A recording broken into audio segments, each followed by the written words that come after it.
સમાજની દાજ રાખી અને સતત 4 દિવસ 3 દિવસ પરિવાર છોડી એમના હસબન્ડને છોડી અને જે કોળી સમાજના યુવાનો સાથે રાત દિવસ રહ્યા છે અને જ્યારે પોલીસ પાછળ પડી ત્યારે વંડી ઠેકીને પડ્યા પણ કઠણાઈ એવી હતી કે પગ ભાંગી ગયો નકરી પહોંચી જાત ઠેકાણે પરંતુ તો હિંમત કરી અને પોલીસને પણ કહ્યું છે કે સમાજ માટે અત્યાચાર નિર્ણય કરતા હોય એવી સિંહણ જેવી બેન ગીતાબેન મેરને વિનંતી કરું કે કાર્યક્રમ પત્ર વચ્ચે ગીતાબેન મેર મીટિંગમાં ઉપસ્થિત ભાઈઓ અને વડીલો, પહેલાં હું તમને આમંત્રણ આપી દઉં.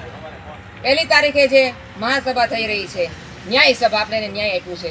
નવનીતભાઈ પોતે પણ ત્યાં છે. આપ ત્યાં ન જઈ શક્યા હોય ખબર અંતર પૂછવા, એ બાને ખબર અંતર પણ પૂછી શકશો અને આપણું એક શક્તિ પ્રદર્શન દેખાડી શકશો કે ના, કોળી સમાજ છે એવો જાગૃત થઈ ગયો છે. હવે સૌ કોઈ અત્યાચાર કરતા ડરવું પડશે આપણીથી. એ માટે આપણે તાકાત બતાવવાની છે અને આપ સૌને ત્યાં આવવાનું છે. આવશો કે નહીં?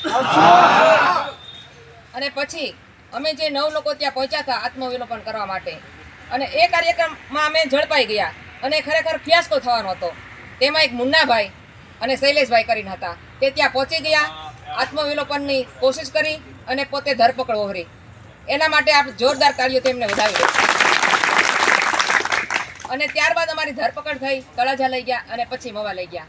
ત્યાં અમને છોડાવવા માટે આવેલા કિશનભાઈ, હિરેનભાઈ, ડૉક્ટર સાહેબ, બળવંતભાઈ, એમની સાથે સમૂહભાઈ, એ વગેરે ટીમને પણ આપણે તાળીઓથી વધાવી લઈશું. અને બીજું, આપ સૌ કોઈ જાણતા હશો, જ્યારે આપણા સમાજમાં નાની મોટી માથાકૂટ થતી હોય કે કંઈ પણ ગુનામાં જ્યારે પોલીસ સ્ટેશન આપણે લઈ જવામાં આવતા હોય ત્યારે આપણી સાથે કેવું વર્તન થાય છે, તુચ્છ વલણ સાવ. તો શું આપણે અત્યાચાર સહન કરવાનો નથી? કરવાનો.